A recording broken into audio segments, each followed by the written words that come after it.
No? So, maraming salamat po.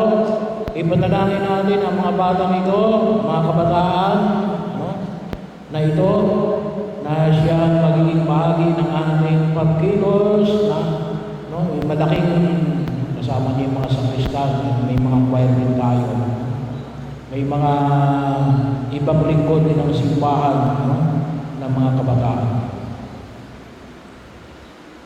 Almighty Father, God of life and love, we thank you for the gift of our youth, the vibrant heart of our church and nation, especially as we celebrate this National Youth Day.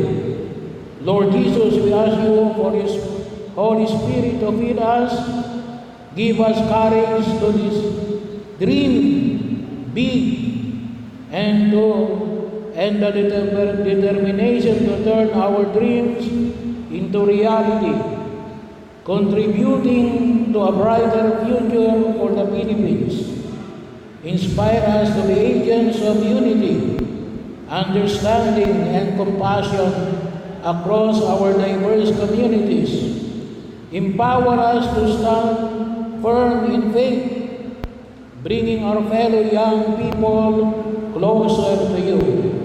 Help us to seek knowledge relentlessly and make informed, positive contribution to the world.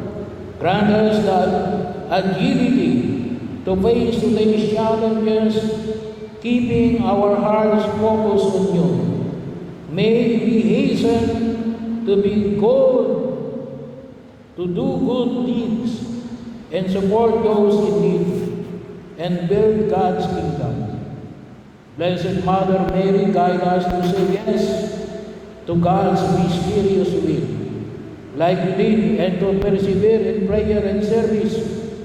We pray for a meaningful vocations, for strong mentors, and for church that journeys with us, making us feel valued and hopeful. In Jesus' name we pray. Amen.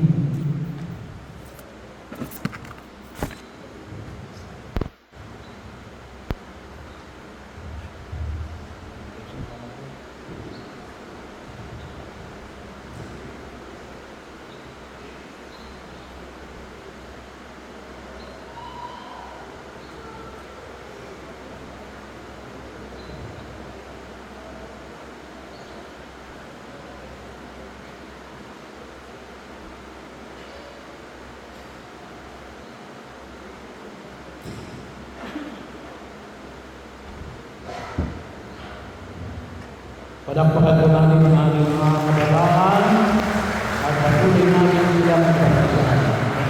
Magbitay kayo ng lahat.